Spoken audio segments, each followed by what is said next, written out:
What's going on, everybody? This is Super Robot In, and today it's just been a fun, glorious day for Transformer collectors.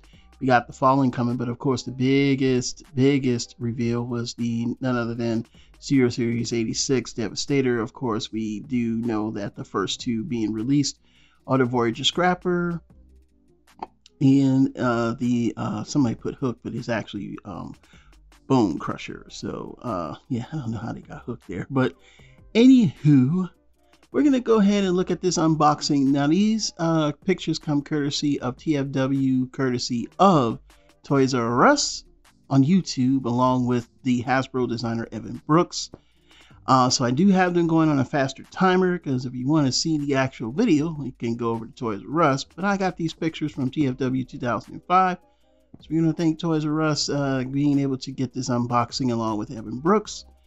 And basically what it is, we get to see the new packaging of the Studio Series. We're going back to the window packaging again, which again, I think collectors are happy. That see-through packaging was just horrendous. People were missing parts.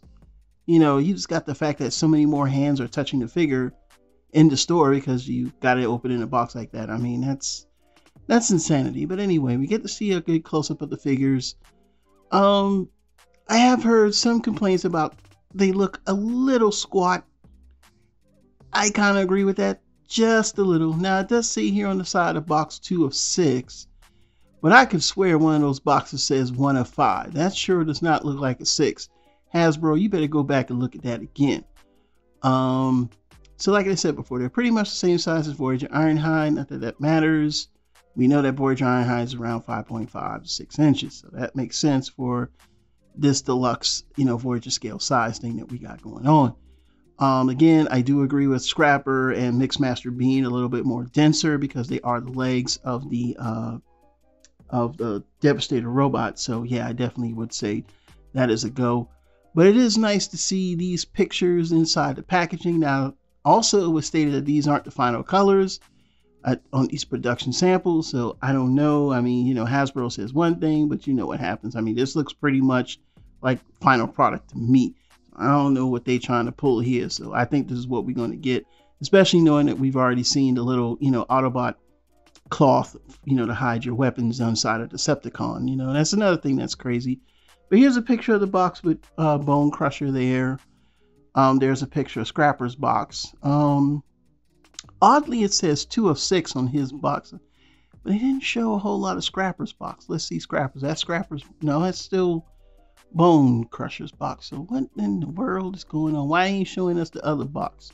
Well, all right, we now seen enough of the picture unboxing. They didn't really take them out and transform them or anything like that. And these could just be box samples. I mean, that could be the case. It doesn't look like they were for purchase. Doesn't look like, I don't know, if Toys R Us was able to buy them for himself. That would have been pretty cool. He'd have been the first guy to spin the block with the Constructicons. But yeah, man, I am so excited for this. A lot of opportunities, a lot of possibilities. We'll discuss that later, because it is late and I'm really just wanting to go to sleep.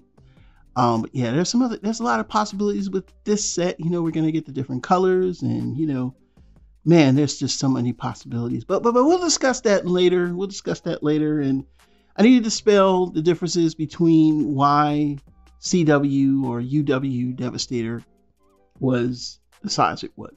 So we're going to have to do that as well. So we'll be discussing that soon, and along with a lot of other stuff. So just hang tight. So this is Super Robot Ed, bringing more news reviews to them. We'll see you soon. Bye-bye.